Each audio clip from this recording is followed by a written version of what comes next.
इमरान खान साहब ने जो ट्वीट किया वो मैं आपके सामने रखता हूं जेल से, क्योंकि उनकी मुलाकात हुई उनके वकला के साथ। तो वो जो अंदर बातचीत इमरान खान साहब ने की वो बाहर आके रिपोर्ट हुई। अब क्योंकि इमरान खान की बहन नहीं मिली तो आसिम मुनीर का नाम आपको इस ट्वीट में नहीं मिलेगा, मैंने तो अभी नहीं देखा। दुनिया में निज़ाम हुकूमत की बुनियाद इखलाकियात पर होती है, ये इमरान खान साहब कहते हैं, जबकि पाकिस्तान का इखलाकी निज़ाम हर सतह पर मुकम्मल तबाह कर दिया गया है। जमहूरियत का हुस्न भी इखलाकियात है, लेकिन आसिम ला के तहत मौजूदा निज़ाम में इखलाकियात की पस्ती के तमाम रिकॉर्ड टूट चुके हैं। नाम आ गया जी आसिम मुनीर साहब का। कुरान पाक में बारहा अमर बिल मारूफ व नही अनिल मुनकर का हुक्म दिया गया है।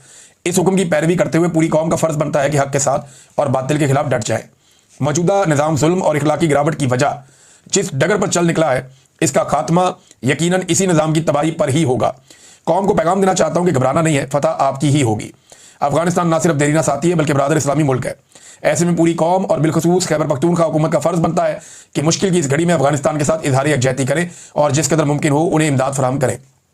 अली अमीन को एक मरतबा फिर से हिदायत करता हूं कि खैबर पख्तूनख्वा में अपने ही लोगों के खिलाफ जारी ऑपरेशन के खिलाफ खड़े हों। इस ऑपरेशन को हर हाल में रुकना चाहिए। तारीख से सबक सीखें। सिर्फ बैरूनी कुव्वतों की खुशनुदी के लिए अपने ही लोगों के खिलाफ फौजी ऑपरेशन से हालात बेहतर होने के बजाय मजीद बिगड़ेंगे।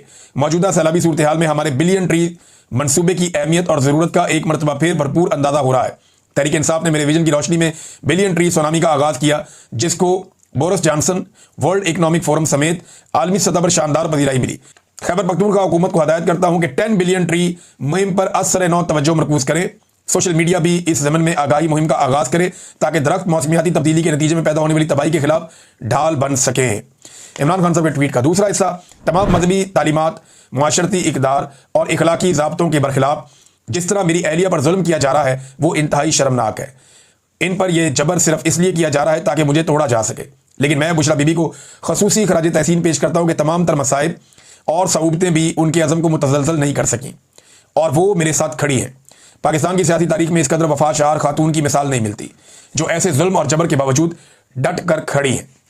और आखिरी इमरान खान साहब ने जो ट्वीट का हिस्सा है उन्होंने मुराद सईद के बारे में बात की है, बहुत इंपॉर्टेंट। मुराद सईद मेरे वफादार तरीन साथियों में से है और हकीकी आज़ादी की तहरीक का अहम तरीन हिस्सा था, है और रहेगा। इसके बारे में क्यास आराइयाँ बंद होनी चाहिए। वो मेरी हदायत पर ही अंडरग्राउंड है। मुझे बावसूख ज़राए से इतलात मिली थी कि उसकी जान को शदीद खतरात हैं। मुझे ये भी इतलात हैं कि इसको अगवा करके तशद्दुद का निशाना बनाकर मेरे खिलाफ बतौर गवाह इस्तेमाल करना चाहते हैं। उसने अंडरग्राउंड होने से पहले भी और बाद में भी हर मौके पर मेरी हदायत के मुताबिक हकीकी आज़ादी की तहरीक में फ़ाल किरदार अदा किया है।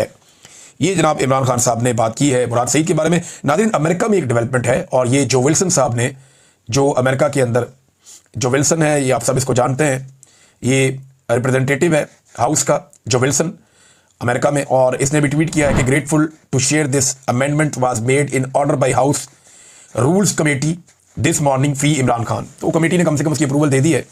ये करने क्या जा रहे हैं कि जो भी मामला होंगे पाकिस्तानी और अमरीकी फ़ौज के बीच में, उनमें जो सियासी कैदी हैं उनके बारे में और इमरान खान साहब के बारे में बात ज़रूर की जाएगी। वो ये कह रहे हैं जी कि एक स्ट्रेटेजी जो है वो दी जाएगी और ये बनाई जाएगी हिकमत अमली। और इसका लुब-ए-लुबाब ये है कि अमेरिकन मिलिट्री टू मिलिट्री जो रिलेशन है पाकिस्तान के साथ, इन मामलात में और दीगर मामलात में इमरान खान का और जो पाकिस्तान में सियासी कैदियों का मामला है ये उठाया जाएगा।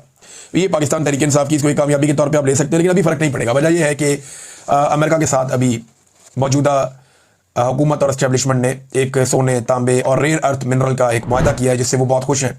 और डोनाल्ड ट्रंप फिलहाल पाकिस्तान के मौजूदा रजीम को अपने लिए फ़ायदेमंद समझता है। लेकिन याद रखिएगा, इन चीज़ों का इम्पैक्ट आता है, ये लगातार एक खतरे के तौर पे मौजूद रहती हैं। वक्त आने पर ये सर पे हथौड़ा बन जाती हैं और अरमानों पर बिजली बनकर गिरती हैं। ये हमने माजी में होता हुआ देखा है और ये अब भी किसी वक्त भी हो जाएगा। तो हुकूमत इससे बेखबर नहीं होगी और ना उन्हें ज़्यादा रिलैक्स रहना चाहिए। नाज़रीन, जो नेपाल में हुआ उसका पाकिस्तान के साथ अब मवाजना किया जा रहा है। 800 से ज़ायद अभी तक लोग गिरफ्तार हुए हैं। फ़ौज गिरफ्तारियाँ भी कर रही है। आर्मी चीफ ने अपील की है कि मुज़ाकरात किए जाएँ और एहतजाज ख़त्म किया जाए। खबरें आ रही हैं कि वहाँ के आर्मी चीफ ने जो इक़्तिदार है वो संभाल लिया है। नेपालियों को जितना उन्होंने पहले जोर लगाया वज़ीर आज़म को और बाकी काबीना को निकालने के लिए, उससे ज़्यादा जोर लगाना चाहिए आर्मी चीफ को टिकाने लगाने के लिए, इसको हटाने के लिए बीच में से। उसकी वजह यह है कि ये बंदा अगर वहाँ बैठ गया आके डिक्टेटर, तो नेपाली पहले से ज़्यादा तंग हो जाएंगे। उन्हें पाकिस्तान के तजर्बात से फ़ायदा उठाना चाहिए और उससे सीखना चाहिए कि डिक्टेटर आते तो ऐसे ही होते हैं कि जनाब हालात बहुत ख़राब है, मुल्क संभालने में आया हूँ, फिर ये टिक कर बैठ जाते हैं और फिर किसी को कुछ नहीं मिलता और आवाम भी रुल जाती है। एक साबिक वज़ीर आज़म है नेपाल का, उसकी बीवी राज लक्ष्मी चित्राकार, ये जनाब जल के जांबाक हो गई है, मर गई ये भी। और उसकी वजह यह है कि मुजाहिरीन आग लगा रहे थे मुख्तलिफ बड़ी बड़ी इमारतों को, बड़े बड़े लोगों के घरों को।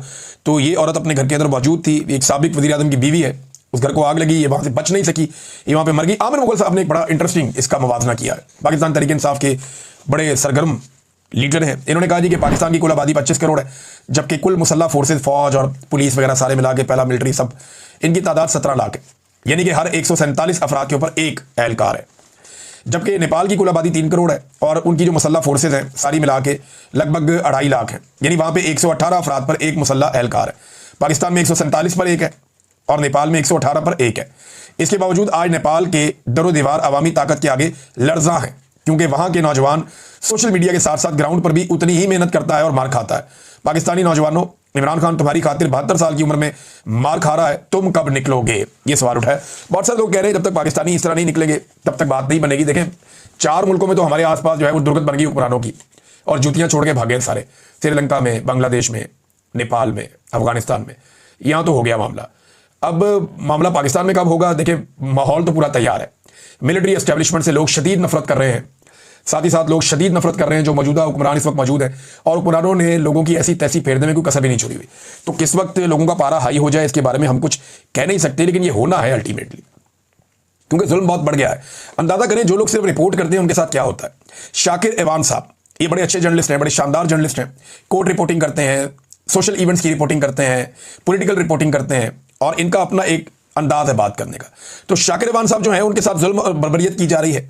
पहले उन्हें नौकरी से निकलवाया गया, उन्हें 2 मरतबा अगवा किया गया, उन्हें बार बार जो है वो हरासा किया गया, और ज़हीम लगारी साहब के साथ भी यही हुआ, दीगर सहाफ़ियों के साथ, शेख आगा सरवर के साथ लाहौर में यही हुआ। अब उनके बैंक अकाउंट, शनाख्ती कार्ड, मोबाइल अकाउंट ये सारे ब्लॉक कर दिए गए। आप अंदाजा करें कैसा जालिम रजीम है ये, कि आप अगर हुक्मरानों की करप्शन को, बेईमानी को और 2 नंबरियों को एक्सपोज करेंगे तो इसके नतीजे में रोजी रोटी बंद कर दी जाएगी। और यही सारा कुछ इन बाकी मुल्कों में हो रहा था। फिर देखा ना अवाम ने कैसे लितरॉल की है। तो मुझे लगता है पाकिस्तान में भी एस्टेब्लिशमेंट और हुकूमत की इसी तरह की दुर्गत बनेगी जिस दिन अवाम खड़े हो जाएंगे, और एक दिन खड़े हो जाएंगे। इसमें देर सवेर हो सकती है, लेकिन अल्टीमेटली ये होना है। पाकिस्तान तहरीक इंसाफ के लीडरों को दोबारा सजाएं सुनाई जा रही हैं। शाह मोहम्मद कुरैशी साहब बरी हुए हैं। एक और चीज, आपके जज साहब के स्क्वाड की गाड़ी को आग लगा दी थी। सारा कुछ पाकिस्तान तहरीक इंसाफ पे डाल रहे हैं, और उन्हीं लीडरों पे डाल रहे हैं जिन पे पहले बहुत सारे मुकदमों में सजाएं उनको दी गई हैं। यहाँ दोबारा से महमूद रशीद साहब, यास्मीन राशिद साहबा, एजाज चौधरी साहब, उमर चीमा साहब और बाकी लोग, खदीजा शाह को 5 साल सजा सुना दी गई। वो खातून बेचारी, वो उनको फिर 5 साल सजा हो गई, 10-10 साल बाकियों को सजा हो गई। शाह मोहम्मद कुरैशी साहब और कुछ लोग जो है वहां पे बरी हुए हैं। तो ये है नादरीन यहाँ की सूरत हाल। एक खबर और है नादरीन, और ये बड़ी इंपॉर्टेंट खबर है। मैं चाहूंगा इस पर डिटेल में हम बात करें, लेकिन मैं 2 खबरें आपके सामने रख चाहता हूँ, बाद में इस पर बात करेंगे। एक तो पाकिस्तान में जो मंशियात की पैदावार है ये बहुत बढ़ गई है, आलमी सतह पर इस पर बात होना शुरू हो गई। दूसरा, पाकिस्तान के जो अवाम है उनकी जासूसी की जा रही है, और बड़े पैमाने पर की जा रही है, और डाटा चोरी की वारदातें हो रही हैं। अब इसके ऊपर लोगों की आंखों में धूल झोंकने के लिए एक नोटिस तो लिया गया है, लेकिन ये पाकिस्तान में खेल क्यों खेला जा रहा है और हम सारे कैसे पाकिस्तान में गैर महफूज हैं, ये चीज़ें मैं आपको बताऊंगा नेक्स्ट किसी वीलॉग में। राना सनाउल्लाह साहब ने बयान दिया, पीटीआई का सियासी करियर खत्म हो गया, लेकिन आप देखिएगा कल राना सनाउल्लाह साहब दोबारा पाकिस्तान तहरीक इंसाफ पे और इमरान खान साहब पे बयान देंगे। करियर खत्म हो गया तो बस करें ना, लेकिन आप देखिएगा करियर खत्म नहीं हुआ, बार बार उनको स्टेटमेंट इन्हीं पे देना पड़ेगा। कराची में बहुत ज़ोरदार किस्म की बारिश हुई है, और बारिश में एक मरतबा फिर इंतज़ामिया का पोल खुल गया है। कराची में नॉर्मली वहाँ जो गवर्नमेंट है वो परवाह इस बात की करते नहीं है, और वो इस बात को गिनती में नहीं लेते कि लोग उनके बारे में क्या सोचते हैं, क्योंकि बड़े लंबे अरसे से जिस तरीके से वो वहाँ पे इक़्तिदार में बैठे हैं, जैसे वो इंटीरियर सिंध में धांधली करते हैं, जिस तरीके से कराची के अंदर बड़े पैमाने पर हमेशा से धांधली होती रही है, चाहे वो MKM का दौर हो, चाहे आज पीपल्स पार्टी का दौर हो, तो बड़ी 2 नंबरी हुई इस शहर के साथ। पाकिस्तान का सबसे ताकतवर शहर है, सबसे बड़ा शहर है, पूरे पाकिस्तान को कमा के देने में सबसे कमाऊ पूत शहर है कराची, लेकिन इसके साथ लावारसों वाला सलूक किया जाता है। और उसकी एक बड़ी रीज़न ये है कि 2.5 करोड़ लोग रहते हैं इस शहर के अंदर। वो अगर अपना हक नहीं ले सकते तो वो बिल्कुल फिर मुस्तहिक हैं कि उनके ऊपर इस तरह के लोग मुसल्लत किए जाएँ। अगर कराची के लोग निकलें और अपना हक छीन लें तो फिर उनके साथ ये ज़्यादती नहीं होगी, लेकिन कराची में एक खौफ है, एक परेशानी है। लोग जो हैं वो नफ्सा नफसी के आलम में रहते हैं। कीड़े मकोड़ों से बदतर ज़िंदगी कई इलाकों में लोग गुजार रहे हैं। अभी मलीर के अंदर जो सूरत हाल है, वहाँ पे सैलाब आ चुका है, हर तरफ से पानी आ रहा है, जितनी नदियाँ हैं वो सारी ओवरफ्लो हो रही हैं। एक डैम है ऊपर के एरिया में, वो डैम भी, उसका नाम अभी यहाँ में पढ़ रहा था, हाँ ये डैम है थड्डू डैम, ये ओवरफ्लो हो गया है और एमरजेंसी नाफज कर दी गई है। तो कराची में बैड गवर्नेंस एक के बाद एक मसाइल पैदा करती है, और ये अब से नहीं हो रहे, ये हम गुज़िश्ता 1 दहाई से देख रहे हैं कि जब भी, बल्कि इससे भी ज़्यादा टाइम हो गया है, 15-1 साल से हम देख रहे हैं, ख़ासतौर पर परवेज़ मुशर्रफ का दौर ख़त्म होने के बाद से, कि कराची शहर में ज़रा बारिश होती है पूरा शहर डूब जाता है, और ऐसा लगता है कि प्लानिंग के तहत इस शहर को डुबोया जाता है। और हुकूमत तो बिल्कुल ही आपको पता है फारिग लोग हैं, नकम्मे लोग हैं, इनको लाके इक़्तिदार में बिठा दिया गया। इनके फरिश्तों को भी इस मरतबा उम्मीद नहीं थी कि इन्हें हुकूमत मिल सकती है, लेकिन हुकूमत में लाके इनको बिठा दिया गया। अब इस सैलाब के नतीजे में और उसके साथ आप प्लस कर लें ये बैड गवर्नेंस, इन दोनों चीज़ों को आप इकट्ठा करें तो महंगाई का एक तूफान आ चुका है और एक बड़ा तूफान महंगाई का आने वाला है। आटे की कीमत जो है वो दुगनी हो गई है ऑलमोस्ट। गंदम जो किसान बेच रहा था 2000 में, आज मेरे एक दोस्त बता रहे थे वो 4000 से भी ज़्यादा महंगी हो गई है और कुछ जगह पे 5000 रिपोर्ट हुई है। चले मैं 5000 पे तो मुझे यकीन ही नहीं आया जो उन्होंने बात की, ये कंफर्मेशन मैं लूंगा, लेकिन उन्होंने कहा कि एक दिन पहले ये रेट था जनूबी पंजाब में कि गंदम 5000 रुपये मन भी बिकी है। अब अगर 4000 रुपये भी बिक रही है तो ये डबल कीमत पे बिक रही है, तो रोटी भी महंगी होगी और होना शुरू हो गई है, आटा भी महंगा होगा जो होना शुरू हो गया है, डबल कीमत के करीब तो पहुंच रहा है। और उसके बाद आपकी जितनी भी सब्जियां हैं वो बहुत ज़्यादा महंगी हो गई। वजह यह है कि जहां जहां सब्जियां लगी थी ये बड़ी पेरिशेबल आइटम होती है। पेरिशेबल कहते हैं जो फौरी तौर पे ख़राब हो जाती है, गल सड़ जाती है, इसको ज़्यादा देर आप स्टोर नहीं कर सकते। सब्जियों को, टमाटरों को, बाकी चीज़ों को आप रखते हैं ना ऐसे, फलों को, तो ये थोड़ी दिन के बाद ख़राब हो जाते हैं। आपने इनको फ़ौरन मार्केट में निकालना होता है, लंबे अरसे तक आप इनको स्टोर नहीं कर सकते। तो ये चीज़ें बहुत बुरी तरह तबाह हुई हैं और सब्जियों का जितना नुकसान हुआ है तो वो कीमतें बढ़ गई हैं। हुकूमत की कोई प्लानिंग तो थी नहीं, तो गंदम में भी यही किया, चीनी में भी यही किया और अब दोनों चीज़ों की कीमत बढ़ रही है, बल्कि बाकी जो खाने पीने की अशियाँ हैं उनकी कीमतें भी बढ़ रही हैं। खैबर पख्तूनख्वा से एक शिकायत है और बड़ी संजीदा शिकायत है, ये हुकूमत पंजाब को और वफाकी हुकूमत को इस मामले को जल्द अज जल्द हल करना चाहिए। अव्वल तो ये जाली हुकूमत है, लेकिन इन्हीं के पास जाली मैंडेट है ना, इन्हीं को लाकर बैठाया गया है। तो पंजाब से खैबर पख्तूनख्वा में आटे की सप्लाई बंद की गई है। खैबर पख्तूनख्वा में आटे की किल्लत हो रही है तो वहाँ पर भी कीमत बढ़ रही है। अब वो ये कहते हैं, खैबर पख्तूनख्वा के फजल इलाही साहब ये स्टेटमेंट दे रहे थे ऐवान में खड़े होकर कि हमें बिजली और गैस बंद कर देनी चाहिए अगर हमें आटे की सप्लाई ना की गई तो। देखिए होता क्या है, पंजाब में मैदानी इलाके हैं, यहाँ पे फसलें ज़्यादा होती हैं और जो दरियाओं का पानी है, जो ज़्यादा दरिया खैबर पख्तूनख्वा के इलाकों से आते हैं या कश्मीर के इलाकों से आते हैं, वो सारे मैदानी इलाकों में आते हैं। अब पानी ऊपर से नीचे आता है, यहाँ पे बहुत सारी फसलें होती हैं पंजाब में और सिंध में, लिहाजा जो ऊपर पहाड़ों में रहने वाले लोग हैं वो ये उम्मीद करते हैं कि उन्हें गंदम की सप्लाई हो जाएगी, कुछ और चीज़ों की जो उन्हें ज़रूरत है मैदानी इलाकों की वो सप्लाई हो जाएगी। पहाड़ी इलाकों में जो फल होता है वो उसकी सप्लाई मैदानी इलाकों में की जाती है, जबकि वाटर रिसोर्सेज जो है वो ऊपर पहाड़ों पे, तो बिजली वहाँ बनती है, गैस के ज़खायर वहाँ पे हैं, बलूचिस्तान में, छोटे सूबों में है, तो वो वहाँ से मैदानी इलाकों में या पंजाब में और सिंध में पहुँचता है ये माल।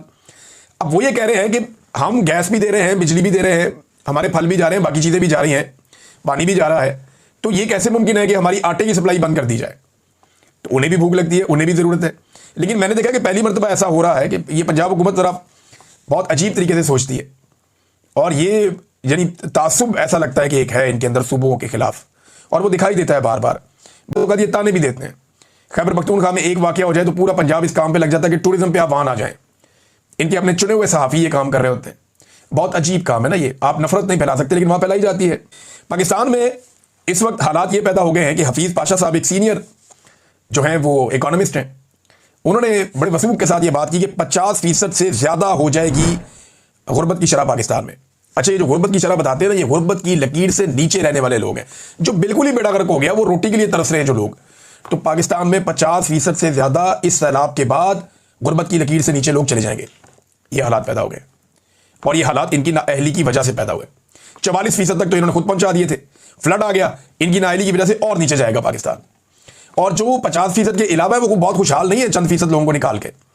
मिडिल क्लास रुल गई है, लोअर मिडिल क्लास वो भी रुल गई है, अपर मिडिल क्लास जो है उसकी भी क़ुव्वत खरीद मुतासर हो गई है। सिर्फ एलीट जो है वो इस वक्त सर्वाइव कर रही है, या अपर मिडिल क्लास जो है वो कुछ हद तक सर्वाइव कर रही है, बाकी तो परेशानी है।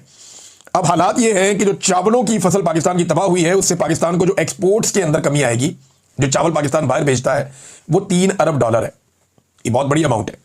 फिर टेक्सटाइल के अंदर जो पाकिस्तान को नुकसान होगा कपास की वजह से, जो फसल हमारी तबाह हो गई, वो लगभग $2 से $3 अरब का है। और इसके अलावा ये बताते हैं कि बाहर से आपको कपास मंगवानी पड़ेगी जिसको आप अपनी टेक्सटाइल में इस्तेमाल करेंगे, तो उसका आपको इंपोर्ट बिल पड़ेगा।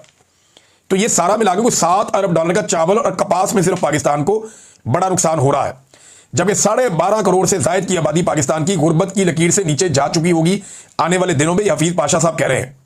तो नादरीन, ये है अभी पाकिस्तान की सूरत हाल और यहाँ पे इन्होंने पाकिस्तान को पहुंचा दिया। आमिर मतीन साहब ने यहाँ पे एक ट्वीट किया है, वो बहुत इंपॉर्टेंट है, मुझे आपको पढ़ के सुनाना पड़ेगा, सीनियर जर्नलिस्ट हैं। वो ये कहते हैं असली सैलाब तो इस सैलाब के बाद आएगा। तबाह हो गया किसान, जिसकी वजह से तबाह हो गई है मईशत भी। हाकिमों को अंदाजा ही नहीं है कि इसके बाद इनके साथ क्या होने वाला है। और ये गुस्सा और नुकसान किसी दूर दराज छोटे कमज़ोर सूबों में नहीं हो रहा, ये पंजाब है, सेंट्रल और मशरकी पंजाब, यानी 5-7 करोड़ लोग जो मुतासिर हुए हैं, 5 दरियाओं की धरती जिसको सदियों से भूख नंग का तजर्बा नहीं था, जिसका 70% लुट चुका है। 60% चावल तबाह, 30% कपास, 35% गन्ना, सब्जियां सैलाब में बह गई और मवेशी भी बह गए या मर गए और इनके पास चारा नहीं है। शहर भी डूब गए हैं। गुजरात, फैसलाबाद, लाहौर, मुल्तान, कसूर सारे शहर पानी में। अब क्या होगा? 5 दरियाओं को धरती ने ऐसी आफत 100 साल में शायद कभी ना देखी हो। चाहे यह कुदरत हो, मगर दोषी तो हुक्मरान ठहराए जाते हैं। कसूर हमेशा उसका होता है जो हुक्मरान हो। शहबाज शरीफ या मरियम नवाज, ये लावा पकड़ा है, इसके बाद सब कुछ महंगा होगा। सब्जियां और अजनास 30 से 50% महंगे हो जाएंगे। अभी हो चुके हैं, वो ये कह रहे हैं। किसान लुट गए हैं खेती से और शहरी लुट जाएंगे महंगाई से। बड़ी खौफनाक उन्होंने एक सूरत बताई है और ये गुस्सा कैसे निकलेगा, जरा इसके बारे में सोचें। आगे क्या होने जा रहा है।